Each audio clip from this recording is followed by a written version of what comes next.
Welcome back. ಇವತ್ತಿನಿಂದ ನಿಮ್ಮ P C ಎಕ್ಸಾಮ್ಗೆ ರಫ್ಲಿ ಒಂದು 50 ಡೇಸ್ ಇದೆ ಅಂತ ಭಾವಿಸಿ. ಈಗ ನಮ್ಮ ಕೆಲಸ ಏನಾಗಿರಬೇಕು, ಕಳೆದ ಕ್ಲಾಸಲ್ಲಿ ಒಂದು ಓವರ್ ವ್ಯೂ ಕೊಟ್ಟೆ. ನಿಮ್ಮ ಸ್ಟ್ರಾಟಜಿ ಹೇಗಿರಬೇಕು, ಯಾವ ಸಬ್ಜೆಕ್ಟ್ಸನ್ನು ಎಷ್ಟು ದಿನದಲ್ಲಿ ಕವರ್ ಮಾಡಬೇಕು, ಏನೇನು ಮಾಡಬೇಕು ಅಂತ ಒಂದು ಓವರ್ ವ್ಯೂ ಕೊಟ್ಟಿದ್ದೀನಿ. ಅದ್ರ ಪ್ರಕಾರ ನಿಮ್ಮ ಒಂದು ಟೈಮ್ ಟೇಬಲ್ ಹಾಕ್ಕೊಂಡು ನೀವು ಪ್ರಿಪ್ರೇಷನನ್ನು ಸ್ಟಾರ್ಟ್ ಮಾಡಿದಿರಿ ಅಂತ ಕೂಡ ಭಾವಿಸ್ತೀನಿ. ಆ್ಯಂಡ್ ಆ ಒಂದು ಡೈಲಿ ಲಾಗ್ ಶೀಟನ್ನು ಕೂಡ ನಾನು ಶೇರ್ ಮಾಡಿದ್ದೆ. ಅದರಲ್ಲಿ ತಪ್ಪದೆ ಎವ್ರಿ ಡೇ ಫಿಲ್ ಮಾಡ್ತಾ ಹೋಗಿ.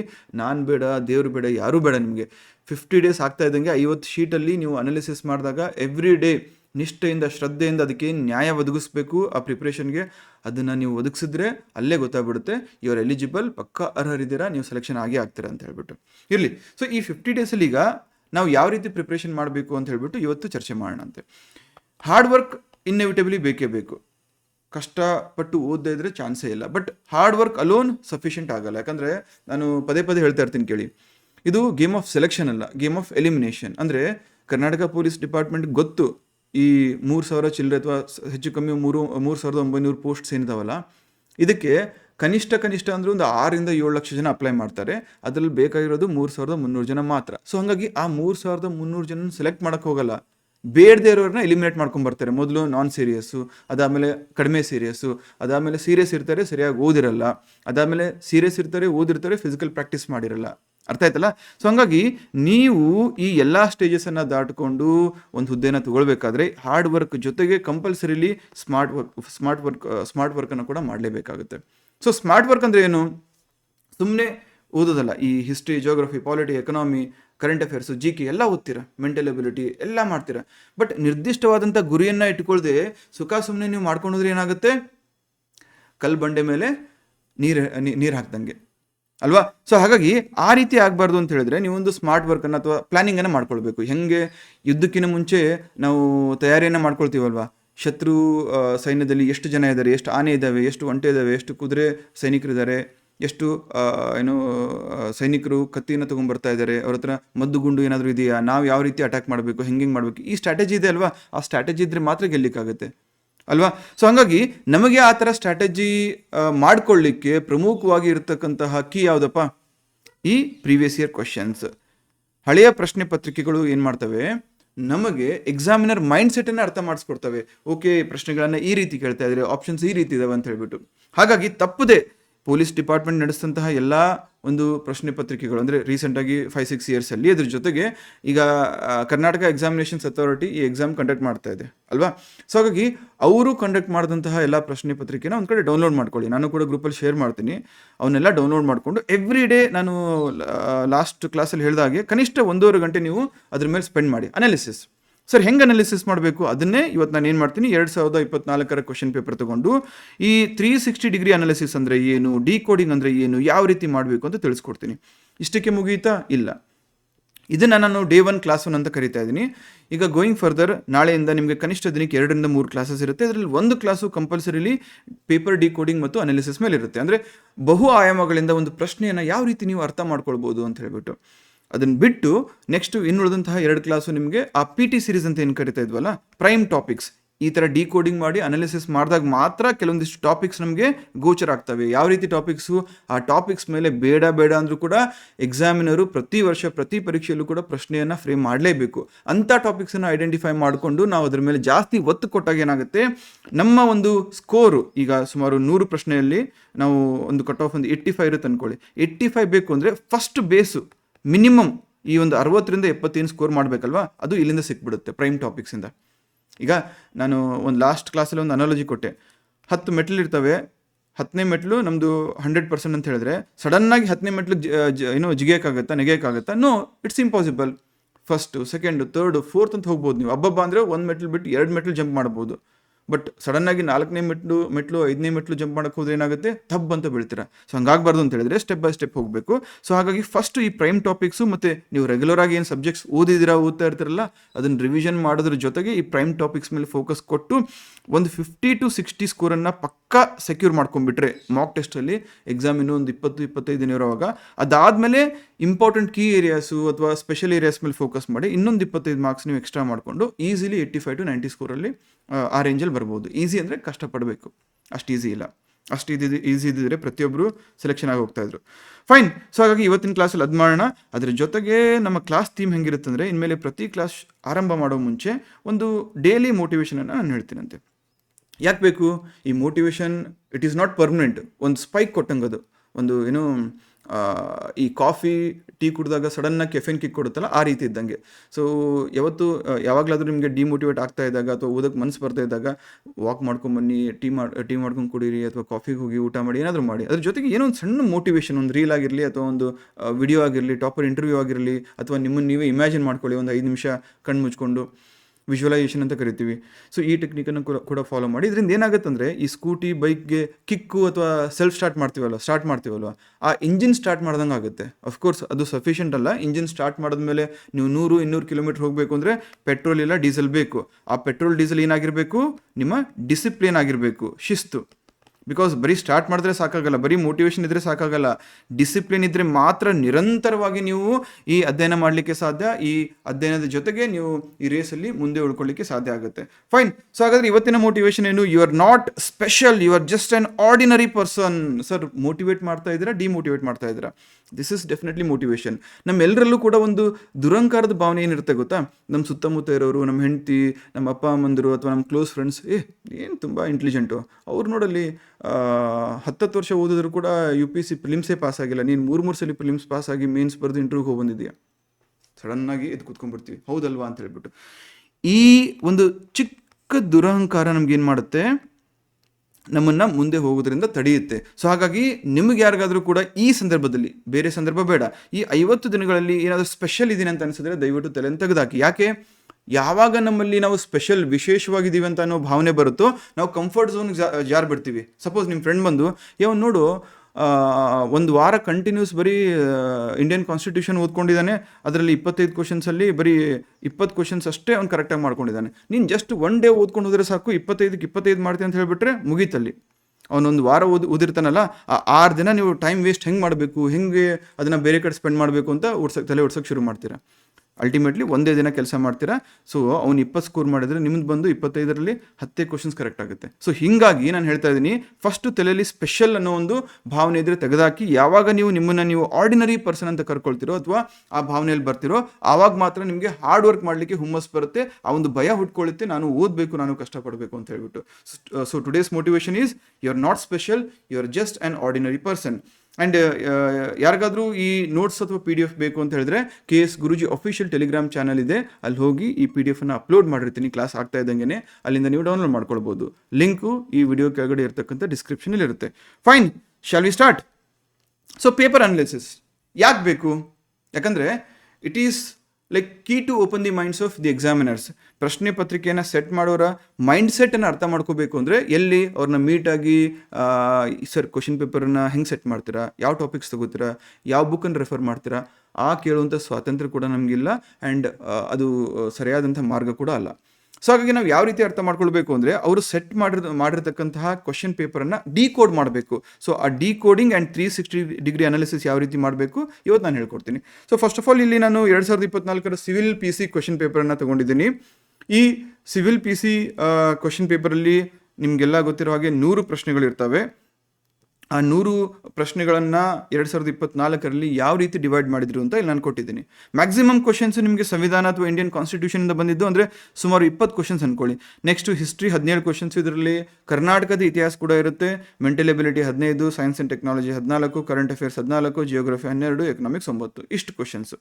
ಸೊ ಈಗ ನೀವು 85 ಸ್ಕೋರ್ ಮಾಡಬೇಕು ಅಂದರೆ, ನಾನು ಹೇಳಿದ್ನಲ್ಲ ಈ ಹಿಂದೆ ಹೇಳಿದಾಗೆ, ಸಡನ್ನಾಗಿ 100 ಯೋಚನೆ ಮಾಡೋಕ್ಕೆ ಹೋಗ್ಬೇಡಿ. ಮೊದಲು ಈ ಪಾಲಿಟಿ ಅಂತ ಈಸಿ ಸಬ್ಜೆಕ್ಟ್ಸ್, ಯಾಕಂದರೆ ಡೈರೆಕ್ಟಾಗಿ ಕ್ವಶನ್ಸ್ ಬಂದುಬಿಡುತ್ತೆ. ಅಲ್ಲಿ ಏನು ಕನ್ಫ್ಯೂಷನ್ ಮಾಡುವಂತಹ ಸಾಧ್ಯತೆಗಳು, ಅವಕಾಶಗಳು ಎಕ್ಸಾಮಿನರ್ಗೆ ತುಂಬ ಕಡಿಮೆ ಇರುತ್ತೆ. ಸೊ ಪಾಲಿಟಿಯಲ್ಲಿ 20 ಕ್ವಶನ್ ಬಂತು ಅಂದ್ಕೊಳ್ಳಿ, ಒಂದು ಕೂಡ ತಪ್ಪಾಗಬಾರ್ದು.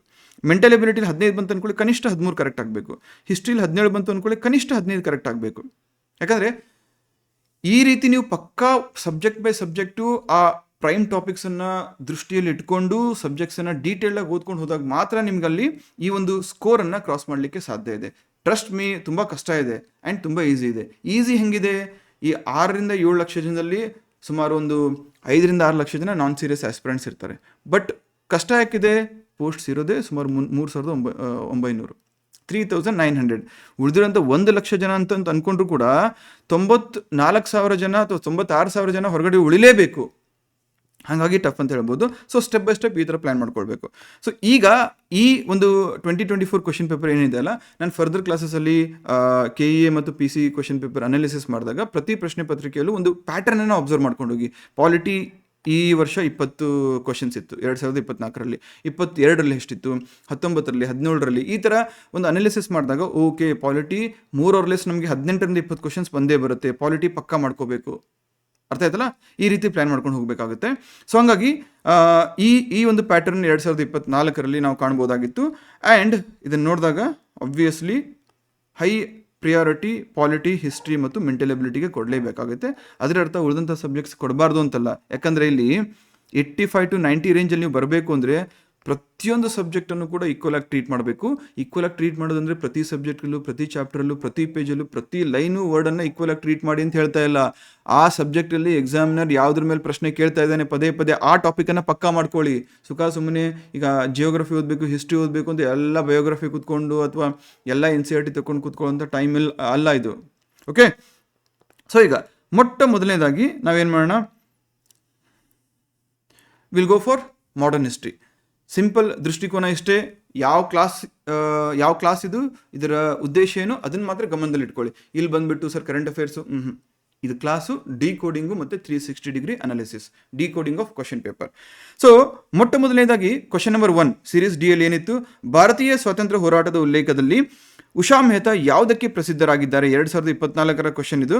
ಸೊ ಉಷಾ ಮೆಹ್ತಾ ಯಾವುದಕ್ಕೆ ಪ್ರಸಿದ್ಧರಾಗಿದ್ದರು ಅಂತ ಪ್ರಶ್ನೆ ಬರ್ತಾ ಇದೆ. ಸಿಂಪಲ್ಲು, ಇದರಲ್ಲಿ 2 ಆಯಾಮ ಇದೆ. ಇದನ್ನು ಐ ಥಿಂಕ್ 2012ರಲ್ಲೋ ಅಥವಾ 15ರಲ್ಲೋ UPSC ಪ್ರಿಲಿಮ್ಸಲ್ಲಿ ಪ್ರಶ್ನೆ ಬಂದಿತ್ತು. As it is same question. So solving PYQs ಯಾಕೆ ಇಂಪಾರ್ಟೆಂಟ್ ಅಂತ ಈಗ ಗೊತ್ತಾಗ್ತಿರ್ಬೇಕು ನಿಮಗೆ. ಓಕೆ, ಸೊ ಇಲ್ಲಿ ಈಸಿಲಿ ಆ PYQಸನ್ನು ಅಥವಾ ಹಳೆಯ UPSC ಪ್ರಶ್ನೆ ಪತ್ರಿಕೆಗಳನ್ನು ಸಾಲ್ವ್ ಮಾಡಿದವರಿದ್ದರೆ ಕಾಂಗ್ರೆಸ್ನ ರಹಸ್ಯ ರೇಡಿಯೋ ಅಂತ ಮಾರ್ಕ್ ಮಾಡ್ತಾರೆ. ಸೊ ಸುಮಾರು ಜನ 90%ಗೂ ಹೆಚ್ಚು ಜನ ಅನಾಲಿಸಿಸ್ ಅಂದರೆ ಏನು ಮಾಡ್ತೀರಾ, ಈ ಕ್ವಶನ್ ನೋಡ್ತೀರಾ, ಇದಕ್ಕೆ ಆನ್ಸರು ಕಾಂಗ್ರೆಸ್ ರಹಸ್ಯ ರೇಡಿಯೋ, ಇದನ್ನು ನೋಡ್ಕೊಂಡ್ಬಿಟ್ಟು ಸೀಕ್ರೆಟ್ ರೇಡಿಯೋ ಅಂತ ನೋಡ್ಕೊಂಡ್ಬಿಟ್ಟು ಮುಂದೆ ಹೊರಟೋಗ್ಬಿಡ್ತೀರಾ ಸೆಕೆಂಡ್ ಕ್ವಶನ್ಗೆ. This is not sufficient. ಈ ಉಳಿದಂಥ 3 ಆಪ್ಷನ್ ಏನಿದೆ ಅಲ್ಲ, ರೈಟ್ ಆಪ್ಷನ್ ಬಿಟ್ಟು ಆ ಆಪ್ಷನ್ ಮೇಲೂ ಕೂಡ ಒಂದು ಬಾರಿ ನಿಮ್ಮ ಗಮನ ಹರಿಸಿ. ಯಾಕಂದರೆ ಈ ಕ್ವಶನ್ಸನ್ನು ಸೆಟ್ ಮಾಡೋದು ನಿಮ್ಮಂಥವ್ರಲ್ಲ, ಆ ಸಬ್ಜೆಕ್ಟ್ ಎಕ್ಸ್ಪರ್ಟ್ಸ್ ಸೆಟ್ ಮಾಡಿರ್ತಾರೆ. ಸೊ ಆ ಎಕ್ಸ್ಪರ್ಟ್ ತಲೆಯಲ್ಲಿ ಏನಿರುತ್ತೆ, ಒಂದು ಪ್ರಶ್ನೆಯನ್ನು ಕೇಳಿದಾಗ ಅದಕ್ಕೆ ಸರಿ ಉತ್ತರ ಯಾವುದಿರುತ್ತೋ ಅದನ್ನು ಆಪ್ಷನಲ್ಲಿ ಕೊಡೋದ್ರ ಜೊತೆಗೆ ಉಳಿದಂತಹ 3 ಆಪ್ಷನನ್ನು ಕೂಡ ವೇಟೇಜ್ ಇರ್ತಕ್ಕಂಥ ಆಪ್ಷನನ್ನೇ ಕೊಟ್ಟಿರ್ತಾರೆ. ಅವ್ರ ತಲೆಯಲ್ಲಿ ಇರ್ತಕ್ಕಂತಹ ಆ ಇಂಪಾರ್ಟೆಂಟ್ ಟಾಪಿಕ್ ಮೇಲೇ ಆ ಆಪ್ಷನ್, ಅಂದರೆ ಆ ಇಂಪಾರ್ಟೆಂಟ್ ಟಾಪಿಕ್ ರಿಲೇಟೆಡೇ ಆಪ್ಷನ್ ಇರುತ್ತೆ. ಸರ್ ಇದು ಯಾಕೆ ಇಂಪಾರ್ಟೆಂಟ್ ಅಂತ ಹೇಳಿದ್ರೆ, ಈಗ ಪಾಲಿಟಿಯಲ್ಲಿ 25 ಪಾರ್ಟ್ಸು 12 ಶೆಡ್ಯೂಲ್ಸ್ ಇದ್ದರೂ ಕೂಡ ಪ್ರತಿ ಬಾರಿ ಕೆಲವೊಂದಿಷ್ಟು ಏರಿಯಾಸ್ ಮೇಲೆ ಮಾತ್ರ ಪ್ರಶ್ನೆಗಳನ್ನು ಕೇಳ್ತಾ ಇದ್ದಾರೆ. ಯಾಕಂದರೆ ಎಕ್ಸಾಮಿನೇಷನ್ ಸೆಟ್ ಮಾಡೋರು ಅಥವಾ ಕ್ವಶನ್ ಪೇಪರ್ ಸೆಟ್ ಮಾಡೋರು ಅವ್ರಿಗೆ ಗೊತ್ತು ಇದು ಇಂಪಾರ್ಟೆಂಟ್, ಇದ್ರ ಮೇಲೆ ಪ್ರಶ್ನೆ ಕೇಳಬೇಕು ಅಂತ. ಸೊ ಹಾಗಾಗಿ ಆ ಕ್ವಶನ್ 4 ಆಪ್ಷನ್ಸ್ ಕೊಡಬೇಕಾದ್ರೂ ಕೂಡ ಅವ್ರ ತಲೆಯಲ್ಲಿ ಯಾವ್ದು ಇಂಪಾರ್ಟೆಂಟ್ ಇರುತ್ತೋ ಅದ್ರ ರಿಲೇಟೆಡ್ ಆಪ್ಷನ್ಸ್ ಕೊಟ್ಟಿರ್ತಾರೆ. ಅರ್ಥ ಆಯ್ತಾ? So this is decoding. ಈ ರೀತಿ ನೀವು ಡಿಕೋಡ್ ಮಾಡ್ತಾ ಹೋಗಬೇಕು ಕ್ವಶನ್ ಪೇಪರು, ಅವಾಗಲೇ ನಿಮಗೆ ಅದು 360 ಡಿಗ್ರಿ ಅನಾಲಿಸಿಸ್ ಅಂತ ಕರೆಸ್ಕೊಳ್ಳುತ್ತೆ. ಓಕೆ, ಈಗ ಉಷಾ ಮೆಹ್ತಾ ಯಾವುದಕ್ಕೆ ಪ್ರಸಿದ್ಧರಾಗಿದ್ದರು? ಕಾಂಗ್ರೆಸ್ನ ರಹಸ್ಯ ರೇಡಿಯೋ. ಸರಿಯಾದ ಉತ್ತರ ಗೊತ್ತಾಯ್ತು ನಮಗೆ. 1942 ಕ್ವಿಟ್ ಇಂಡಿಯಾ ಮೂವ್ಮೆಂಟ್ ಅಥವಾ ಭಾರತ ಬಿಟ್ಟು ತೊಲಗಿ ಚಳವಳಿ ನಡೀತಾ ಇತ್ತು. ಆ ಸಂದರ್ಭದಲ್ಲಿ ಎಲ್ಲ ಟಾಪ್ ಲೀಡರ್ಸನ್ನು ಬ್ರಿಟಿಷರು ಕರ್ಕೊಂಡೋಗಿ ಏನು ಮಾಡ್ತಾಯಿದ್ರು, ಜೈಲಿಗೆ ಹಾಕ್ತಾಯಿದ್ರು. ಯಾಕಂದರೆ ಒಂದು ಮೂಮೆಂಟನ್ನು ಅಥವಾ ಒಂದು ಚಳುವಳಿಯನ್ನು ಹತ್ತಿಕ್ಕಬೇಕಾದ್ರೆ ಅಲ್ಲಿ ಪ್ರಮುಖವಾಗಿ ಬೇಕಾಗಿರೋದು ಆ ಒಂದು ಚಳುವಳಿಯನ್ನು ಲೀಡರ್ಲೆಸ್ ಆಗಿ ಮಾಡಿಬಿಡಿ ಅಂತ ಹೇಳ್ಬಿಟ್ಟು. ಯಾವಾಗ ಮಾಸಸ್ಗೆ ಲೀಡರ್ ಇರಲ್ವೋ ಅಥವಾ ನಾಯಕರು ಇರಲ್ವೋ ಅದು ಚದುರು ಏನಾಗುತ್ತೆ, ಒಡೆದೋಗುತ್ತೆ, ಆಗ ಆ ಮೂಮೆಂಟ್ಗೆ ವ್ಯಾಲ್ಯೂ ಇರಲ್ಲ. ಸೊ ಅದೇ ರೀತಿ 1942ರ ಸಂದರ್ಭದಲ್ಲಿ ಬ್ರಿಟಿಷರು ಏನು ಮಾಡ್ತಾ ಇದ್ರು, ನಮ್ಮ ಕ್ವಿಟ್ ಇಂಡಿಯಾ ಮೂವ್ಮೆಂಟನ್ನು ಮುನ್ನಡೆಸ್ತಾ ಇದ್ದಂತಹ ಅನೇಕ ಲೀಡರ್ಸ್, ಆಲ್ಮೋಸ್ಟ್ ಎಲ್ಲ ಲೀಡರ್ಸ್ ಅಂದ್ಕೊಳ್ಳಿ, ಜವಾಹರ್ಲಾಲ್ ನೆಹರು, ಮಹಾತ್ಮ ಗಾಂಧಿ, ಎಲ್ಲರನ್ನ ಕೂಡ ಕರ್ಕೊಂಡೋಗಿ ಅರೆಸ್ಟ್ ಮಾಡಿ ಜೈಲಲ್ಲಿ ಹಾಕ್ತಾಯಿದ್ರು. ಸೊ ಆ ಸಂದರ್ಭದಲ್ಲಿ ಓಪನ್ ಆಗಿ ಈ ಭಿತ್ತಿಪತ್ರ ಅಂದರೆ ಪ್ಯಾಂಪ್ಲೆಟ್ಸು ನ್ಯೂಸ್ ಪೇಪರಲ್ಲಿ ಅಥವಾ ರೇಡಿಯೋದಲ್ಲಿ ಏನು ಡಿಸ್ಕಸ್ ಮಾಡೋಕ್ಕಾಗ್ತಾ ಇರಲಿಲ್ಲ. ಸೊ ಹಾಗಾಗಿ ಈ ಉಷಾ ಮೆಹ್ತಾ ಏನು ಮಾಡ್ತಾಯಿದ್ರು, ಒಂದು ಸೀಕ್ರೆಟ್ ಕಾಂಗ್ರೆಸ್ ರೇಡಿಯೋ ಕೇಂದ್ರವನ್ನು ಸ್ಥಾಪನೆ ಮಾಡ್ತಾರೆ. ಅದ್ರ ಮುಖಾಂತರ ಹೋರಾಟಗಾರರಿಗೆ ಅಥವಾ ಮಾಸಸ್ಗೆ ಎಲ್ಲ ಇನ್ಫಾರ್ಮೇಷನ್, ಎಲ್ಲಿ ಹೋರಾಟ ಆಗ್ತಾ ಇದೆ, ಹೆಂಗಾಗ್ತಾ ಇದೆ, ಮುಂದೆ ಏನು ಮಾಡಬೇಕು, ಮುಂದಿನ ರೂಪುರೇಷೆ ಏನು, ಯಾವ ರೀತಿ ಪ್ಲಾನಿಂಗ್ ಮಾಡಬೇಕು ಎಲ್ಲ ಹೇಳ್ಕೊಡ್ತಾಯಿದ್ರು. ಸೊ ಉಷಾ ಮೆಹ್ತಾ ಕಾಂಗ್ರೆಸ್ನ ರಹಸ್ಯ ರೇಡಿಯೋ. ನೆಕ್ಸ್ಟು ಉಳಿದಂತಹ 3 ಆಪ್ಷನ್ ಏನಿದಾವಲ್ಲ, ನೀವು ಹೆಂಗಿದ್ರು ಸಬ್ಜೆಕ್ಟ್ಸ್ ಓದ್ತಾ ಇರ್ತೀರಾ ಅಥವಾ ಓದಿರ್ತೀರ. ಈ ಸಬ್ಜೆಕ್ಟ್ ಓದುವಾಗ, ಫಾರ್ ಎಕ್ಸಾಂಪಲ್ ಮಾಡರ್ನ್ ಹಿಸ್ಟ್ರಿ ಓದುವಾಗ ಈ 3 ಟಾಪಿಕ್ ಬಂತು ಅಂದ್ಕೊಳ್ಳಿ, ಸ್ವಲ್ಪ ಅದ್ರ ಮೇಲೆ ಗಮನ ಹರಿಸಿ. ಇದನ್ನೇ ಪ್ರೈಮ್ ಟಾಪಿಕ್ ಅಂತ ನಾವು ಕರಿತೀವಿ, ಅಥವಾ ಪ್ರೈಮ್ ಟಾಪಿಕ್ಸ್ ಅಂತ ಕರಿತೀವಿ. ಸೊ ಈ ಒಂದು ಕ್ವಶನಿಂದ ನಮಗೆ 4 ಟಾಪಿಕ್ ಸಿಕ್ತು. ಕಾಂಗ್ರೆಸ್ನ secret radio, round table conferences, ದುಂಡು ಮೇಜಿನ ಸಮ್ಮೇಳನಗಳು 1, 2, 3, INA trials, next interim government. ಕರೆಕ್ಟಾ? ಸೊ ನಾವು ಪಿ ಟಿ ಕ್ಲಾಸಸ್ಸಲ್ಲಿ ಏನು ಮಾಡ್ತೀವಿ, ಈ ಕಾಂಗ್ರೆಸ್ ಸೀಕ್ರೆಟ್ ರೇಡಿಯೋ ಬಗ್ಗೆ ಓದ್ತೀವಿ, ರೌಂಡ್ ಟೇಬಲ್ ಕಾನ್ಫರೆನ್ಸಸ್ ಬಗ್ಗೆ ಓದ್ತೀವಿ, INA ಬಗ್ಗೆ ಓದ್ತೀವಿ, ಇಂಟ್ರೀಮ್ ಗೌರ್ಮೆಂಟ್ ಬಗ್ಗೆ ಓದ್ತೀವಿ.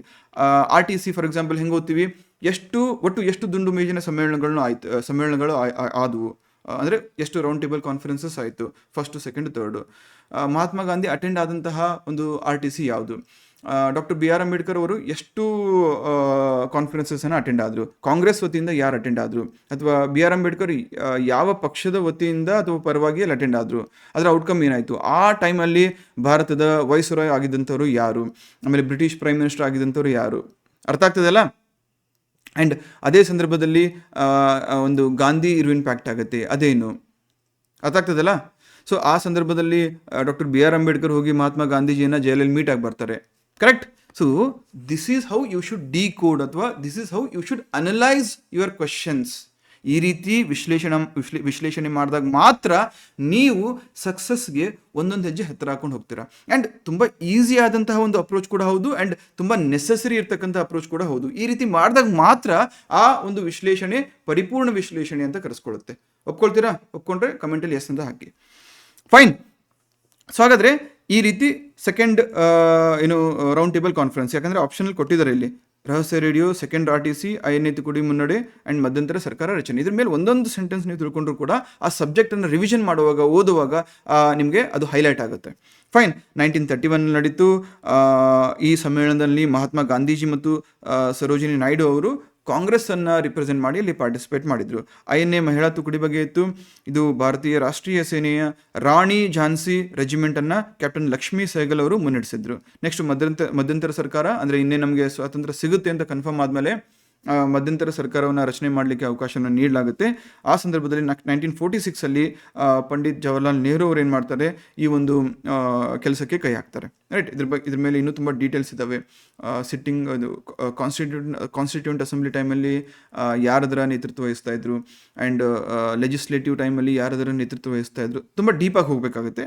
ಬಟ್ ಈ ಟಾಪಿಕನ್ನು PT ಟಾಪಿಕ್ ಅಂತ ಕನ್ಸಿಡರ್ ಮಾಡಿಕೊಂಡು ಇದ್ರ ಮೇಲೆ ಸ್ವಲ್ಪ ಗೂಗಲ್ ಮಾಡಿಕೊಂಡು ಅಥವಾ ನಿಮ್ಮ ನೋಟ್ಸ್ ತಗೊಂಡು ಸ್ವಲ್ಪ ಎಕ್ಸ್ಟ್ರಾ ಇನ್ಫಾರ್ಮೇಷನ್ ಓದ್ಕೊಂಡ್ಬಿಟ್ರೆ ಅದೇನು ಮಾಡುತ್ತೆ, ನಿಮ್ಮ ಪ್ರಿಪ್ರೇಷನ್ಗೆ ಒಂದು ಪುಷನ್ನು ಕೊಡುತ್ತೆ. ಫೈನ್. ಅರ್ಥ ಆಯ್ತಲ್ಲ ಯಾವ ರೀತಿ ಡಿಕೋಡಿಂಗ್ ಮಾಡಬೇಕು ಅಥವಾ 360 ಡಿಗ್ರಿ ಅನಾಲಿಸಿಸ್ ಮಾಡಬೇಕು ಅಂತ ಹೇಳ್ಬಿಟ್ಟು. ನಂದು ಒಂದೇ ಒಂದು ಕಂಪ್ಲೇಂಟ್ ಏನು ಗೊತ್ತಾ, ಸುಮಾರು ಜನ ಮೆಂಟರ್ಸು ಅಥವಾ ಟೀಚರ್ಸು ಹುಡುಗರಿಗೆ 360 ಡಿಗ್ರಿ ಅನಾಲಿಸಿಸ್ ಮಾಡಿಸ್ತಾ ಇದ್ದೀವಿ ಅಥವಾ ಡಿಕೋಡಿಂಗ್ ಮಾಡ್ತಾ ಇದ್ದೀವಿ ಅಂತ ಹೇಳ್ತಾರೆ. ಬಟ್ ಯಾವ ರೀತಿ ಮಾಡಬೇಕು ಅಂತ ಹುಡುಗರಿಗೆ ಹೇಳ್ಕೊಡಲ್ಲ. As a teacher, as a mentor, as a guide ನನ್ನ ಕೆಲಸ ಏನು ಗೊತ್ತಾ, ಯಾವ ರೀತಿ ಓದಬೇಕು, ಹೆಂಗೆ ಓದಬೇಕು, ಯಾವ್ದು ಅಪ್ರೋಚ್ ಯಾವುದು ಸರಿಯಾಗಿರುತ್ತೆ, ಯಾವ್ದು ಉತ್ತಮ ಅಂತ ಹೇಳ್ಕೊಡೋದು ನನ್ನ ಕೆಲಸ ಆಗಿರಬೇಕು. ಪ್ರತಿಯೊಂದನ್ನು ನಾನು sentence by sentence, word by word ಹೇಳಿಸ್ಕೊಂಡು ಅಥವಾ ಹೇಳ್ತಾ ಹೋದರೆ it won't make sense. Competitive exam ಆ ರೀತಿ ನಡೆಯಲ್ಲ. ಕಾಂಪಿಟೇಟಿವ್ ಎಕ್ಸಾಮಲ್ಲಿ 90% ನಿಮ್ಗೆ ಹೆಲ್ಪ್ ಆಗೋದು ಸೆಲ್ಫ್ ಪ್ರಿಪ್ರೇಷನ್, 10% ಮಾತ್ರ ಗೈಡೆನ್ಸು, ಮೋಟಿವೇಶನು ಮತ್ತು ಕೈ ಹಿಡ್ಕೊಂಡು ನಡ್ಸ್ಕೊಂಡು ಹೋಗೋದು. ಒಳ್ಳೆ ನೋಟ್ಸ್ ಅಂತ ಇಲ್ಲ, ಒಳ್ಳೆ ಸ್ಟ್ರಾಟಜಿ ಅಂತ ಇರುತ್ತೆ. ಆ ಒಳ್ಳೆ ಸ್ಟ್ರಾಟಜಿ ಎಲ್ಲಿಂದ ಬರಬೇಕು, ನಿಮ್ಮ ಒಳಗಿನಿಂದ ಬರಬೇಕು. ಓಕೆ. ನೆಕ್ಸ್ಟು, ಈ ಕೆಳಗಿನವರಲ್ಲಿ ಯಾರು ಕೆಂಪುಕೋಟೆಯ ವಿಚಾರಣೆ ಸಂದರ್ಭದಲ್ಲಿ ಭಾರತೀಯ ರಾಷ್ಟ್ರೀಯ ಸೇನೆಯ ಕೈದಿಗಳನ್ನು ರಕ್ಷಿಸಿದರು, INA ಕೈದಿಗಳನ್ನು ರಕ್ಷಿಸಿದರು? ಸರಿಯಾದ ಉತ್ತರ ಕೈಲಾಶ್ ನಾಥ್ ಕಾಟ್ಜು. 1945 ಒಂದು ಘಟನೆ ನಡೆಯುತ್ತೆ, INA ಟ್ರಯಲ್ಸ್. ಇದನ್ನು ಕೆಂಪುಕೋಟೆ ವಿಚಾರಣೆ ಅಂತ ಕೂಡ ಕರಿತೀವಿ. ಇದರಲ್ಲಿ ಭಾರತೀಯ ರಾಷ್ಟ್ರೀಯ ಸೇನೆಯ ಅಧಿಕಾರಿಗಳಾದ ಪ್ರೇಮ್ ಕುಮಾರ್ ಸೆಹಗಲ್, ಶಹನ್ವಾಜ್ ಖಾನ್ ಮತ್ತು ಗುರ್ಬಕ್ಷ್ ಸಿಂಗ್ ಧಿಲ್ಲೋನ್ ಅವರನ್ನು ರಕ್ಷಿಸಲು ಕಾಂಗ್ರೆಸ್ ರಕ್ಷಣಾ ಸಮಿತಿಯನ್ನು ರಚಿಸಲಾಗಿತ್ತು. ಸೊ ಈ ಸಮಿತಿಯಲ್ಲಿ ಕೈಲಾಶ್ ನಾಥ್ ಕಟ್ಜು, ಭೂಲಾಭಾಯ್ ದೇಸಾಯಿ, ತೇಜ್ ಬಹದ್ದೂರ್ ಸಪ್ರು ಮತ್ತು ಜವಾಹರ್ಲಾಲ್ ನೆಹರು ಪ್ರಮುಖವಾಗಿ ವಕೀಲರಾಗಿ ಕಾರ್ಯವನ್ನು ನಿರ್ವಹಿಸಿದ್ರು. ಸೊ ಒಂದು ಆಪ್ಷನ್ ಗೊತ್ತಾಯಿತು, ಕೈಲಾಶ್ ನಾಥ್ ಕಾಟ್ಜು. ಇನ್ನು ಉಳಿದಂತಹ ವ್ಯಕ್ತಿಗಳನ್ನು ನೋಡಿ, ಒಬ್ಬರಾದರೂ ನಾನ್ ಇಂಪಾರ್ಟೆಂಟ್ ಇದ್ದಾರಾ? ಎಕ್ಸಾಮಿನರ್ ಮೈಂಡ್ಸೆಟ್ ನೋಡಿ, VD Savarkar, Sucheta Kripalani, Shyam Prasad Mukherjee. UPSC, KPSC, ಬೇರೆ ಬೇರೆ ಸ್ಟೇಟ್ PSC ಅಥವಾ PC, PSI ಕ್ವಶನ್ ಪೇಪರ್ ತೆಗೆದು ನೋಡಿ, ಇವ್ರ ಬಗ್ಗೆನೇ ಇರ್ತವೆ ಇಲ್ವೋ? ಸೊ ಇಲ್ಲಿ ವಿ ಡಿ ಸಾವರ್ಕರು ಅಭಿನವ್ ಭಾರತ್ ಅನ್ನೋ ಒಂದು ರಹಸ್ಯ ಸಂಘಟನೆ ಅಥವಾ ಸೀಕ್ರೆಟ್ ಸೊಸೈಟಿಯನ್ನು ಸ್ಥಾಪನೆ ಮಾಡ್ತಾರೆ. ಆ್ಯಂಡ್ ಪ್ರಬಲ ಹಿಂದುತ್ವದ ಪ್ರತಿಪಾದಕರಾಗಿದ್ದರು. ಸುಚೇತಾ ಕೃಪಲಾನಿ ಭಾರತದ ಮೊದಲ ಮಹಿಳಾ ಮುಖ್ಯಮಂತ್ರಿ, ಉತ್ತರ ಪ್ರದೇಶವನ್ನು ಅವರು ಪ್ರತಿನಿಧಿಸಿದ್ರು. ಆ್ಯಂಡ್ ಶ್ಯಾಮ್ ಪ್ರಸಾದ್ ಮುಖರ್ಜಿ ಭಾರತೀಯ ಜನಸಂಘದ ಸಂಸ್ಥಾಪಕರು ಹಾಗೂ ನೆಹರು ಕ್ಯಾಬಿನೆಟ್ನಲ್ಲಿ ಉದ್ಯಮ ಮತ್ತು ಪೂರೈಕೆ ಸಚಿವರಾಗಿದ್ದರು. ಬೇಸಿಕ್ ಇನ್ಫಾರ್ಮೇಷನ್ ಆದರೂ ಸಿಗ್ತಾ. ಸೊ ಈಗ ನೀವು ಹಿಸ್ಟ್ರಿ ಓದುವಾಗ ವಿ ಡಿ ಸಾವರ್ಕರ್ ಬಂದರೆ ಅಭಿನವ್ ಭಾರತ್ ತಲೆಯಲ್ಲಿರುತ್ತೆ. ಆ್ಯಂಡ್ ಪ್ರಶ್ನೆಗಳನ್ನು ನೋಡಿ ಇಲ್ಲಿ ತುಂಬ ಡೀಪಾಗಿ ಹೋಗ್ತಾ ಇಲ್ಲ. ಯಾಕೆ ಈ ಒಂದು ಅನಾಲಿಸಿಸ್ ಅಥವಾ ಪ್ರತಿ ಒಂದು ಎಕ್ಸಾಮ್ಗೂ ಕೂಡ ಅದರದ್ದೇ ಆದಂಥ ಅನಾಲಿಸಿಸ್ ಇರುತ್ತೆ ಅಂತ ಹೇಳ್ತೀನಿ ಅಂದರೆ, ಈಗ ಪಿ ಸಿ ಎಕ್ಸಾಮ್ಗೆ ಇಷ್ಟೇ ಕೇಳ್ತಾ ಇದ್ದಾರೆ, ತುಂಬ ಡೀಪಾಗಿ ಹೋಗುವಂಥ ಅವಶ್ಯಕತೆ ಇರಲ್ಲ. ಅರ್ಥ ಆಗ್ತಿದೆಯಲ್ಲ? ನಾನು ಹೇಳ್ತಾ ಇಲ್ಲ, ಕ್ವಶನ್ ಪೇಪರ್ ಹೇಳ್ತಾ ಇದ್ದೇವೆ. KA ಸೆಟ್ ಮಾಡಲಿ ಅಥವಾ KPSC ಮಾಡಲಿ ಅಥವಾ ಪೊಲೀಸ್ ಡಿಪಾರ್ಟ್ಮೆಂಟ್ ಮಾಡಲಿ, ಮೋರ್ ಆರ್ ಲೆಸ್ ಈ ಪ್ಯಾಟರ್ನ್ನ ಫಾಲೋ ಮಾಡ್ತಾ ಇರ್ತಾರೆ, ರೈಟ್? ಸೊ ಈಗ ಡೀಪಾಗಿ ಹೋದಾಗ ನಿಮ್ಮ ಸಬ್ಜೆಕ್ಟ್ ಎಲ್ಲ ಬಂದಾಗ ಅಲ್ಲಿ ಈ ಟಾಪಿಕ್ ಬಂದಾಗ ಇನ್ನೊಂದು 2-3 ಎಕ್ಸ್ಟ್ರಾ ಪಾಯಿಂಟ್ಸನ್ನು ಆ್ಯಡ್ ಮಾಡಿಕೊಂಡ್ರು ಕೂಡ, ಅಥವಾ ಪರ್ ಟಾಪಿಕ್ ಒಂದು 5-6 ಎಕ್ಸ್ಟ್ರಾ ಪಾಯಿಂಟ್ಸ್ ಇಟ್ಕೊಂಡ್ರು ಕೂಡ that is more than sufficient. Okay, ಒಳ್ಳೆ ಸ್ಕೋರ್ ಮಾಡಲಿಕ್ಕೆ. ನೆಕ್ಸ್ಟ್ ನೋಡಿ, ಈ ಕೆಳಗಿನ ಯಾವ ಸಂಸ್ಥೆಗಳನ್ನು ಡಾಕ್ಟರ್ ಭೀಮ್ರಾವ್ ಅಂಬೇಡ್ಕರ್ ಅಥವಾ BR ಅಂಬೇಡ್ಕರ್ ಅವರು ಸ್ಥಾಪನೆ ಮಾಡಿದರು ಅಂತ ಕೇಳ್ತಾ ಇದ್ದಾರೆ. ಬಹಿಷ್ಕೃತ್ ಹಿತಕಾರಣಿ ಸಭಾ, ಸ್ವತಂತ್ರ ಕಾರ್ಮಿಕ ಪಕ್ಷ, ಪರಿಶಿಷ್ಟ ಜಾತಿಗಳ ಒಕ್ಕೂಟ. ಇದರಲ್ಲಿ ಆನ್ಸರ್ ಮೇಲಿನ ಎಲ್ಲವೂ. ಸೊ 1924 ಬಹಿಷ್ಕೃತ್ ಹಿತಕರ್ಣಿ ಸಭಾ, 1936 ಸ್ವತಂತ್ರ ಕಾರ್ಮಿಕ ಪಕ್ಷ, 1942 ಅಖಿಲ ಭಾರತ ಪರಿಶಿಷ್ಟ ಜಾತಿಗಳ ಒಕ್ಕೂಟವನ್ನು ಇವರು ಸ್ಥಾಪನೆ ಮಾಡ್ತಾರೆ. ಹಾಗಾಗಿ ಇಲ್ಲಿ answer D, all of the above.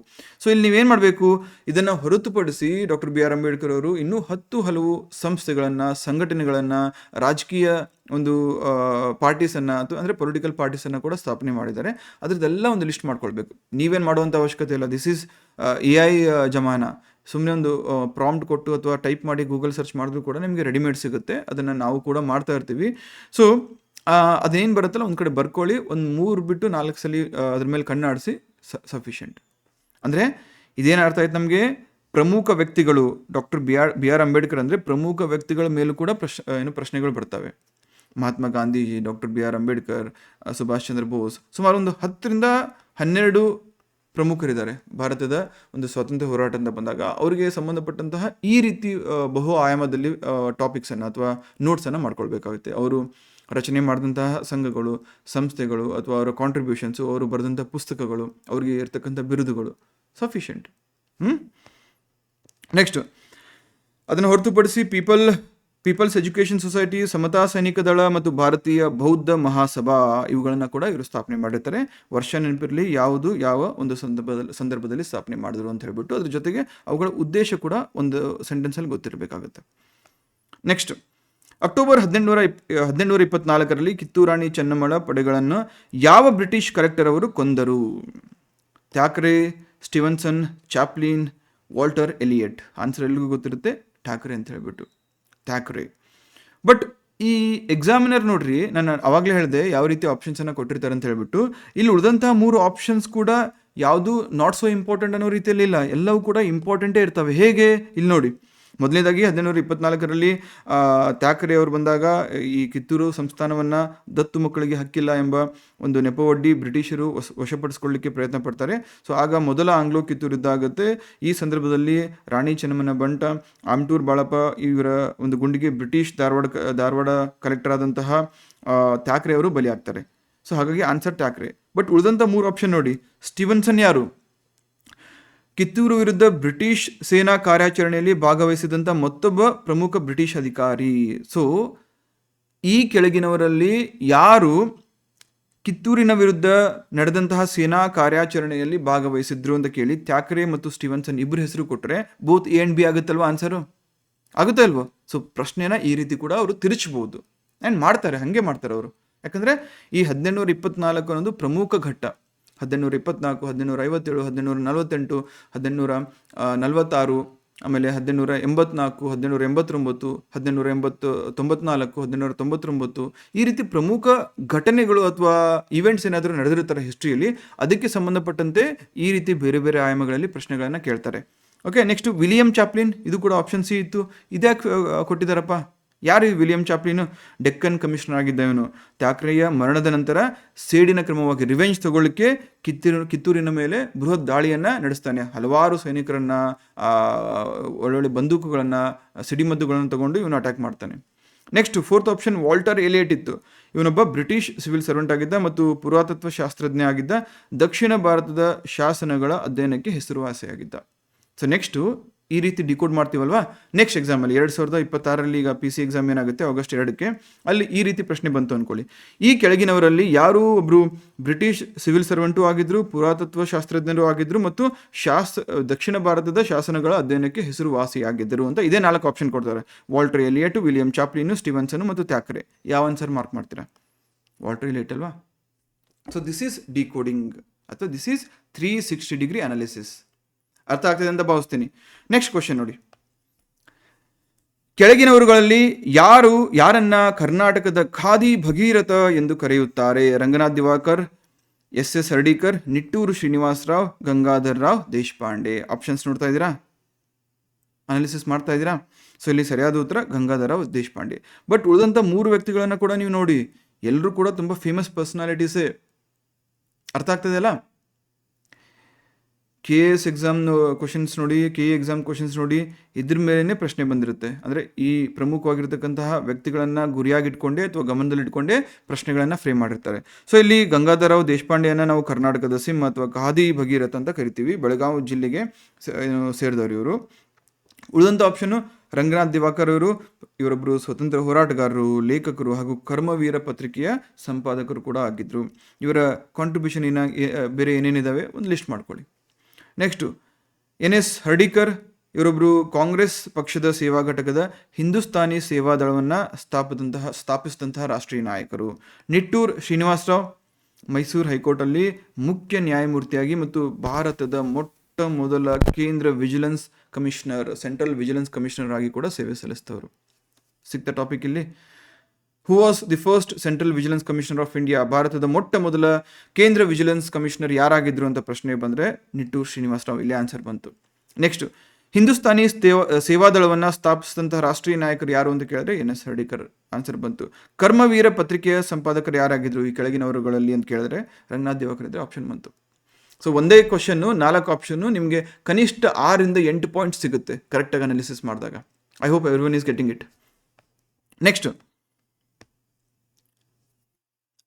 Next polity ನೋಡಿ. ಪಾಲಿಟಿ ಮೇಲೆ ಯಾವ ರೀತಿ ಪ್ರಶ್ನೆ ಬರುತ್ತೆ ಅಂತ ಹೇಳ್ಬಿಟ್ಟು, ಮಾಹಿತಿ ಹಕ್ಕು ಕಾಯ್ದೆ ಯಾವ ವರ್ಷದಲ್ಲಿ ಜಾರಿಗೆ ಬಂತು? ರೈಟ್ ಟು ಇನ್ಫಾರ್ಮೇಷನ್ ಬಂದಿದ್ದೆವಾಗ 2005ರಲ್ಲಿ. ಸೊ 2004, 3, 6 ಈ ಇಯರ್ ಕೊಟ್ಟಿದ್ರೆ ಅಂದಮೇಲೆ ಈ ವರ್ಷಗಳಲ್ಲಿ ಏನಾದರೂ ಸಿಗ್ನಿಫಿಕೆಂಟ್ ಪ್ರಮುಖವಾದಂಥ ಘಟನೆ ನಡೆದಿರಲೇಬೇಕು. ಹಾಗಾಗಿನೇ ಎಕ್ಸಾಮಿನರ್ ಕೇಳಿರ್ತಾನೆ. ಸೊ ಇಲ್ಲಿ 2005ರಲ್ಲಿ ರೈಟ್ ಟು ಇನ್ಫಾರ್ಮೇಷನ್ ಆ್ಯಕ್ಟ್ ಬಂತು. ಅಕ್ಟೋಬರ್ 12, 2005ರಂದು ಅಧಿಕೃತವಾಗಿ ಜಾರಿಗೆ ಬಂತದ್ದು. 2004 ಯಾಕೆ ಇಂಪಾರ್ಟೆಂಟು? ಇದರಲ್ಲಿ ಮಾಹಿತಿ ಮಸೂದೆ ಹಕ್ಕನ್ನು ಪರಿಷ್ಕರಿಸಿ ಸಂಸತ್ತಿನಲ್ಲಿ ಮಂಡಿಸುವಂಥ ಪ್ರಕ್ರಿಯೆ ನಡೆದಿತ್ತು, ಆದರೆ ಜಾರಿಯಾಗಿರಲಿಲ್ಲ. 2003 ಇದು ಕೂಡ ತಪ್ಪು. 2002ರಲ್ಲಿ ಮಾಹಿತಿ ಸ್ವತಂತ್ರ ಕಾಯ್ದೆ, ಫ್ರೀಡಮ್ ಆಫ್ ಇನ್ಫಾರ್ಮೇಷನ್ ಆ್ಯಕ್ಟ್ ಅಸ್ತಿತ್ವದಲ್ಲಿತ್ತು, ಆದರೆ ಅದು ಎಫೆಕ್ಟಿವ್ ಆಗಿರಲಿಲ್ಲ. ಸೊ 2002ರವರೆಗೂ ಫ್ರೀಡಮ್ ಆಫ್ ಇನ್ಫಾರ್ಮೇಷನ್ ಆ್ಯಕ್ಟ್ ಅನ್ನೋ ಒಂದು ಕಾಯ್ದೆ ಜಾರಿಯಲ್ಲಿತ್ತು. ಸುಮಾರು ಜನ ಇದನ್ನು ಗಮನಿಸಿರಲಿಲ್ಲ, ರೈಟ್? ಸೊ ಇದನ್ನು ಕೂಡ ಕೇಳ್ಬೋದು. ಫ್ರೀಡಮ್ ಆಫ್ ಇನ್ಫಾರ್ಮೇಷನ್ ಆ್ಯಕ್ಟನ್ನು ಯಾವ ಕಾಯ್ದೆ ರಿಪ್ಲೇಸ್ ಮಾಡ್ತು ಅಂತ ಕೇಳ್ಬೋದು. ಯಾವುದು? Right to information. ಅಥವಾ ಈ ರೀತಿ ಕೂಡ ಪ್ರಶ್ನೆ ಕೇಳ್ಬೋದು, ರೈಟ್ ಟು ಇನ್ಫಾರ್ಮೇಷನ್ ಬರೋ ಮುಂಚೆ ಆ ಒಂದು ಸ್ಥಳದಲ್ಲಿ ಬೇರೆ ಯಾವ ಕಾಯ್ದೆ ಚಾಲ್ತಿಯಲ್ಲಿತ್ತು? Freedom of information act. ಅರ್ಥ ಆಯ್ತಲ್ಲ? ನೆಕ್ಸ್ಟ್, 2006ರಲ್ಲಿ ಈ ರೈಟ್ ಟು ಇನ್ಫಾರ್ಮೇಷನ್ ಆ್ಯಕ್ಟ್ ಬಂದಮೇಲೆ state information commissions, central information commissions ಇವುಗಳನ್ನೆಲ್ಲ ಸ್ಥಾಪನೆ ಮಾಡಿ ಅವುಗಳನ್ನು ಕಾರ್ಯರೂಪಕ್ಕೆ ತಂದಂತಹ ಒಂದು ವರ್ಷ ಆಗಿತ್ತು. ಫೈನ್. ನೆಕ್ಸ್ಟು, ಭಾರತ ಸಂವಿಧಾನದ ಪೀಠಿಕೆಯಲ್ಲಿ ಭಾರತೀಯ ಸಂವಿಧಾನವು ತನ್ನ ಎಲ್ಲ ನಾಗರಿಕರಿಗೆ ಯಾವ ಸ್ವಾತಂತ್ರ್ಯವನ್ನು ಪಡೆಯಲು ಶ್ರಮಿಸುತ್ತದೆ? ನಿನ್ನೆ ಕ್ಲಾಸಲ್ಲಿ ನಾನು ಡಿಸ್ಕಸ್ ಮಾಡುವಾಗ ಪ್ರಿಯಂಬಲನ್ನು ಬಾಯ್ಟ್ ಹಾಕಿ ಅಂತ ಹೇಳಿದ್ದೆ. ಆ ಪ್ರಿಯಂಬಲನ್ನು ಬಾಯ್ಟ್ ಹಾಕಿದ್ರೆ ಅದ್ರ ಮೇಲೆ ಯಾವುದೇ ರೀತಿ ಪ್ರಶ್ನೆ ಬಂದರೂ ಕೂಡ ನೀವು ಆನ್ಸರ್ ಮಾಡ್ತೀರಾ, right? We the people of India having solemnly resolve to constitute India into sovereign socialist secular democratic republic and to secure to all its citizens following rights, right? So ಯಾವ್ಯಾವುದು? ನಂಬಿಕೆ ಸ್ವಾತಂತ್ರ್ಯ, ಅಭಿವ್ಯಕ್ತಿ ಸ್ವಾತಂತ್ರ್ಯ, ನಂಬಿಕೆ ಮತ್ತು ಆರಾಧನೆ, ಇವುಗಳು ಎಲ್ಲವೂ ಕೂಡ ಕವರ್ ಆಗಿದ್ದಾವೆ, ರೈಟ್? ಸೊ ಇದನ್ನು 360 ಡಿಗ್ರಿ ಅನಾಲಿಸಿಸ್ ಮಾಡಿದಾಗ ನಮ್ಗೆ ಏನು ಗೊತ್ತಾಗುತ್ತೆ? Liberty of thought, expression, belief, faith and worship ಎಲ್ಲ ಕೂಡ ಕವರ್ ಆಗಿದ್ದಾವೆ. ನೆಕ್ಸ್ಟ್ ಹಾಗಾದರೆ ಇನ್ನು ಉಳಿದಂಥ 3 ಆಪ್ಷನ್ನು ಅಭಿವ್ಯಕ್ತಿ, ನಂಬಿಕೆ ಮತ್ತು ನಂಬಿಕೆ ಹಾಗೂ ಆರಾಧನೆ. ಪ್ರಿಯಂಬಲನ್ನು ಹೊರತುಪಡಿಸಿ ಭಾರತ ಸಂವಿಧಾನದ ಭಾಗ 3 ಅಂದರೆ ಪಾರ್ಟ್ 3 ಅಂದರೆ ಫಂಡಮೆಂಟಲ್ ರೈಟ್ಸ್, ಮೂಲಭೂತ ಹಕ್ಕುಗಳಲ್ಲಿ ಎಲ್ಲೆಲ್ಲಿ ಎಕ್ಸ್ಪ್ಲಿಸಿಟ್ ಆಗಿ ಮೆನ್ಷನ್ ಮಾಡಿದ್ದಾರೆ? ಅಭಿವ್ಯಕ್ತಿ ಸ್ವಾತಂತ್ರ್ಯ ಆರ್ಟಿಕಲ್ 19, ನಂಬಿಕೆ ಸ್ವಾತಂತ್ರ್ಯ ಇದು ಧಾರ್ಮಿಕ ಮತ್ತು ವೈಯಕ್ತಿಕ ಸ್ವಾತಂತ್ರ್ಯದ ಒಂದು ಭಾಗವಾಗಿ ಇದನ್ನು ಏನು ಕೊಡಲಾಗಿದೆ. ನೆಕ್ಸ್ಟ್ ನಂಬಿಕೆ ಮತ್ತು ಆರಾಧನೆ ಅಂತ ಬಂದರೆ ಆರ್ಟಿಕಲ್ 25 to 28 ಇದು ದಿ ಸ್ಪೀಕ್ ಆಫ್ ನಂಬಿಕೆ ಮತ್ತು ಆರಾಧನೆ. ಅರ್ಥ ಆಗ್ತದಲ್ಲ? ಸೊ ಇದೇ ಪ್ರಶ್ನೆನ ಈಗ ನಂತರದಲ್ಲಿ ಈ ಕೆಳಗಿನವುಗಳಲ್ಲಿ ಯಾವುದು ಅಭಿವ್ಯಕ್ತಿ ಸ್ವಾತಂತ್ರ್ಯವನ್ನು ಭಾರತ ಸಂವಿಧಾನದ ಈ ಕೆಳಗಿನ ಯಾವ ಯಾವ ಭಾಗಗಳಲ್ಲಿ ನಾವು ಕಾಣಬಹುದು ಅಂತ ಕೇಳಿ ಆಪ್ಷನ್ ಎ ಪೀಠಿಕೆ ಅಂತ ಕೊಡ್ತಾರೆ, ಪ್ರಿಯಂಬಲ್. ಆಪ್ಷನ್ ಬಿ ಆರ್ಟಿಕಲ್ 19 ಅಂತ ಕೊಡ್ತಾರೆ. Option C both A and B ಅಂತ ಕೊಡ್ತಾರೆ. Option D none of the above ಅಂತ ಕೊಡ್ತಾರೆ. ಯಾವ್ದು ಮಾರ್ಕ್ ಮಾಡ್ತೀರಾ? ಯಾವ ಪ್ರಶ್ನೆನ ಮಾರ್ಕ್ ಮಾಡ್ತಾರೆ? ಯಾವ ಆಪ್ಷನನ್ನು ಮಾರ್ಕ್ ಮಾಡ್ತಾರೆ? ಬೋತ್ ಎ ಆ್ಯಂಡ್ ಬಿ ಅಲ್ವಾ? So this is called as decoding ಅಥವಾ 360 degree analysis. Getting my point? Next, ಈ ಕೆಳಗಿನವುಗಳಲ್ಲಿ ಯಾವುದು ಮೂಲಭೂತ ಹಕ್ಕು, ಫಂಡಮೆಂಟಲ್ ರೈಟ್? ಸ್ವಾತಂತ್ರ್ಯದ ಹಕ್ಕು, ಶಿಕ್ಷಣದ ಹಕ್ಕು, ಬದುಕು ಹಕ್ಕು ಎಲ್ಲವೂ ಕೂಡ ಫಂಡಮೆಂಟಲ್ ರೈಟು. ಹೆಂಗೆ? ಆರ್ಟಿಕಲ್ 12 to 35 ಅಲ್ಲಿ part 3 of the Indian constitution ಅಲ್ಲಿ ಫಂಡಮೆಂಟಲ್ ರೈಟ್ಸ್, ಮೂಲಭೂತ ಹಕ್ಕುಗಳನ್ನು ನಾವು ನೋಡ್ತೀವಿ. ಅದರಲ್ಲಿ ಈ 19 to 22 ಇರ್ತಕ್ಕಂತಹ 6 ಏನು ರೀತಿಯ ಸ್ವಾತಂತ್ರ್ಯಗಳನ್ನು ಆರ್ಟಿಕಲ್ 19ರಿಂದ 22ರವರೆಗೆ ಇರ್ತಕ್ಕಂತಹ ಹಕ್ಕುಗಳನ್ನು ನಾವು ಸ್ವಾತಂತ್ರ್ಯದ ಹಕ್ಕು ಅಂತ ಕರಿತೀವಿ. 21A ಶಿಕ್ಷಣದ ಹಕ್ಕಿನ ಬಗ್ಗೆ ಮಾತನಾಡುತ್ತೆ. ಇದು 6ರಿಂದ 14 ವರ್ಷದ ಮಕ್ಕಳಿಗೆ ಉಚಿತ ಮತ್ತು ಕಡ್ಡಾಯ ಶಿಕ್ಷಣವನ್ನು ಒದಗಿಸುವಂತಹ ಮೂಲಭೂತ ಹಕ್ಕಾಗಿದೆ. ನೆನ್ಪಿಟ್ಕೊಳ್ಳಿ, ಸಂವಿಧಾನದಲ್ಲಿ ಎಲ್ಲಾದರೂ ನಿಮಗೆ ಈ ಥರ ಎ ಬಿ ಸಿ ಅಂತ ಬರುತ್ತಲ್ಲ, ಆರ್ಟಿಕಲ್ 21A ಅಥವಾ 21C, ಅದರ ಅರ್ಥ ಏನಪ್ಪ ಅಂದರೆ ಮೂಲ ಸಂವಿಧಾನದಲ್ಲಿ ಇವು ಜಾರಿಯಲ್ಲಿ ಇರಲಿಲ್ಲ ಅಥವಾ ಅಸ್ತಿತ್ವದಲ್ಲಿ ಇರಲಿಲ್ಲ. ನಂತರದಲ್ಲಿ ಸಂವಿಧಾನದ ತಿದ್ದುಪಡಿ ಅಥವಾ ಅಮೆಂಡ್ಮೆಂಟ್ ಮಾಡೋ ಮುಖಾಂತರ ಅದನ್ನು ಇನ್ಸರ್ಟ್ ಮಾಡಲಾಗಿರುತ್ತೆ. ಈಗ ಫಾರ್ ಎಕ್ಸಾಂಪಲ್ ಆರ್ಟಿಕಲ್ 21A ಅನ್ನು ಯಾವ ತಿದ್ದುಪಡಿ ಮೂಲಕ ಇನ್ಸರ್ಟ್ ಮಾಡಿದ್ದಾರೆ? ಕಮೆಂಟ್ ಮಾಡಿ ನೋಡೋಣ ರೈಟ್ ಆನ್ಸರ್ ಯಾವುದು ಅಂತ ಹೇಳ್ಬಿಟ್ಟು. ನೆಕ್ಸ್ಟ್, ಬದುಕುವ ಹಕ್ಕು ಅಥವಾ ಜೀವಿಸುವ ಹಕ್ಕು, right to life and personal liberty article 21 ಅಲ್ಲಿ ಇರುತ್ತೆ. ಅರ್ಥ ಆಯ್ತಲ್ಲ? ನೆಕ್ಸ್ಟ್, ಉಪರಾಷ್ಟ್ರಪತಿ ಆಗಿನ ಸಂದರ್ಭಕ್ಕೆ ತಕ್ಕಂಗಿತ್ತು, ಡೋಂಟ್ ವರಿ. ಸಂವಿಧಾನ ಸಭೆಯ ಅಧ್ಯಕ್ಷರು ಯಾರಾಗಿದ್ದರು? ಬಾಬು ರಾಜೇಂದ್ರ ಪ್ರಸಾದ್ ಅಲ್ವಾ? ಸೊ ಇದಕ್ಕೆ ಸಂಬಂಧಪಟ್ಟಂತೆ ನಾನು ಹೇಳಿದ್ನಲ್ಲ, ಪ್ರಮುಖ ಪರ್ಸನಾಲಿಟೀಸು ಡಾಕ್ಟರ್ BR ಅಂಬೇಡ್ಕರ್, ನೆಹರು, ಸರ್ದಾರ್ ಪಟೇಲ್. ಇಷ್ಟರಲ್ಲೇ ಆಟ ಆಡಬೇಕು ಅವನು ಎಕ್ಸಾಮಿನರು, ಇದನ್ನು ದಾಟಿ ಹೊರಗಡೆ ಹೋಗ್ಲಿಕ್ಕಾಗಲ್ಲ. ಸೊ ಅರ್ಥ ಆಗ್ತಿದೆಯಲ್ಲ? ಈ ರೀತಿ ನೀವು ಕ್ವಶನ್ ಪೇಪರನ್ನು ಡಿಕೋಡ್ ಮಾಡಿ ಅನಾಲಿಸಿಸ್ ಮಾಡಿದಾಗ ಅದು ಪರಿಪೂರ್ಣವಾಗಿ ಒಂದು 360 ಡಿಗ್ರಿ ಅನಾಲಿಸಿಸ್ ಅಥವಾ ಡಿಕೋಡಿಂಗ್ ಅಂತ ಕರೆಸ್ಕೊಳ್ಳುತ್ತೆ. ಫೈನ್. ಸೊ ಹಾಗಾದರೆ ನಾಳೆ ಕ್ಲಾಸಲ್ಲಿ ಸಿಗ್ತೀನಿ. ಸಾಧ್ಯವಾದಷ್ಟು ಮಾರ್ನಿಂಗು ಮತ್ತು ಈವ್ನಿಂಗು ಮ್ಯಾರಥಾನ್ ಸೆಷನ್ಸನ್ನು ಕಂಡಕ್ಟ್ ಮಾಡೋಣ. ಒಟ್ಟೊಟ್ಟಿಗೆ 2 ಸಬ್ಜೆಕ್ಟನ್ನು ತಗೊಂಡು ನಾವು PT ಸೀರೀಸನ್ನು ಮಾಡ್ಕೊಂಡು ಹೋಗೋಣ ಅಂತ. ಅದ್ರ ಜೊತೆಗೆ ಒಂದು ಕ್ಲಾಸನ್ನು ಈ ಥರ 30 ಮಿನಿಟ್ಸ್ ಅಥವಾ 45 ಮಿನಿಟ್ಸನ್ನು ನಾನು ಕ್ವಶನ್ ಪೇಪರ್ ಡಿಕೋಡಿಂಗ್ ಅಥವಾ ಅನಾಲಿಸಿಸ್ ಮೇಲೆ ಡೆಡಿಕೇಟ್ ಮಾಡ್ತೀನಿ. ಸೊ ನಾಳೆಯಿಂದ 2024ರ ಪ್ರಶ್ನೆ ಪತ್ರಿಕೆಯನ್ನು ಅನಾಲಿಸಿಸ್ ಮಾಡೋದ್ರ ಮುಖಾಂತರ will begin our journey. So ಇದನ್ನು ಹೊರತುಪಡಿಸಿ ನಿಮ್ಗೆ ಏನಾದ್ರು ಡೌಟ್ಸ್ ಇದ್ದರೆ ಅಥವಾ ಕನ್ಸರ್ನ್ಸ್ ಇದ್ದರೆ please feel free to contact me. Last ಕ್ಲಾಸಲ್ಲಿ ನನ್ನ ಫೋನ್ ನಂಬರ್ ಕೂಡ ನಾನು ಕೊಟ್ಟಿದ್ದೆ, ನೀವು ವಾಟ್ಸಪ್ ಮೆಸೇಜ್ ಹಾಕ್ಬೋದು. ಅದರ ಜೊತೆಗೆ ಸುಮಾರು ಜನ ಇನ್ನೂ PDF ಅನ್ನು, ಡೈಲಿ ಲಾಗ್ PDF ಅನ್ನು ಅಥವಾ ಡೈಲಿ ಟ್ರ್ಯಾಕರ್ PDF ಅನ್ನು ಪ್ರಿಂಟ್ಔಟ್ ತೊಗೊಂಡಿಲ್ಲ ಅಂದರೆ ತೊಗೊಳ್ಳಿ, ನಿಮ್ಮ ರೂಮಲ್ಲಿ ಇಟ್ಕೊಳ್ಳಿ, ಒಂದು ಬಂಡಲ್ ಮಾಡ್ಕೊಳ್ಳಿ. Every day start feeling it right. So ಇಷ್ಟೊತ್ತಿಗಾಗಲೇ ನೋಟಿಫಿಕೇಷನ್ ಬಂದು 2 ದಿನ ಆಯಿತು, 3 ದಿನ ಆಗ್ಲಿಕ್ಕೆ ಬಂತು. ಸೊ ನಿಮ್ಮ ಪ್ರಿಪ್ರೇಷನ್ ಫುಲ್ ಫೋರ್ಸಲ್ಲಿ ಹೋಗ್ತಾ ಇರಬೇಕು. ಇವಾಗ ಹೆಂಗಿರ್ತಾರೆ ಗೊತ್ತಾ? 3 ಟೈಪ್ ಜನ ಇರ್ತಾರೆ. ಒಂದು, ನೋಟಿಫಿಕೇಷನ್ ಬಂತ, ಇಷ್ಟು ದಿನ ಆಗಿದ್ದು ಒಂದು ಲೆಕ್ಕ, ಇನ್ಮೇಲೆ ಒಂದು ಲೆಕ್ಕ ಅಂತ ಕರೆಕ್ಟಾಗಿ ಸೀರಿಯಸ್ ಆಗಿ ಬೆಳಗ್ಗೆಯಿಂದ ರಾತ್ರಿವರೆಗೂ ಕೂತ್ಕೊಂಡು ಓದ್ತಾ ಇರ್ತಾರೆ. ಸೆಕೆಂಡ್ ಕ್ಯಾಟಗರಿ, ಓಕೆ ಬಂತು ಸೀರಿಯಸ್ ಆಗೋಣ, ಫಸ್ಟ್ ಅಪ್ಲಿಕೇಶನ್ ಹಾಕ್ಬಿಡೋಣ, ಆಮೇಲೆ ನೋಡೋಣ, ಆಮೇಲೆ ಓದಕ್ಕೆ ಶುರು ಮಾಡೋಣ. ಆ ಅಪ್ಲಿಕೇಶನ್ ಹಾಕೋದು ನಿನ್ನೆ ಹೋಗಿ ಇವತ್ತು ಬಂದು ನಾಳೆ ಹೋಗಿ 1 ವಾರ ಆಗುತ್ತೆ, 1 ವಾರದವರೆಗೂ ಗೋವಿಂದ. 3ನೇ ಕ್ಯಾಟಗರಿಯವರು ಅಪ್ಲಿಕೇಶನ್ ಹಾಕೋಣ, ಮುಂದೆ ನೋಡೋಣ, ಈ ಕ್ಯಾಟಗರಿಯಲ್ಲಿ ಇರ್ತಾರೆ. ಸೊ ಅಲ್ಟಿಮೇಟ್ಲಿ ಸಕ್ಸಸ್ಫುಲ್ ಆಗೋದು ಯಾರು? ಕ್ಯಾಟಗರಿ 1. ಸೊ ಕ್ಯಾಟಗರಿ 2, ಕ್ಯಾಟಗರಿ 3 ಇರ್ತಕ್ಕಂಥ ಸೀರಿಯಸ್ ಆಸ್ಪಿರೆಂಟ್ಸ್ ಕೂಡ ನೀವು ಕ್ಯಾಟಗರಿ 1ಗೆ ಬರಲಿಕ್ಕೆ ಪ್ರಯತ್ನ ಪಡಬೇಕು. Thank you so much. See you in the next video. Take care. Have a great day.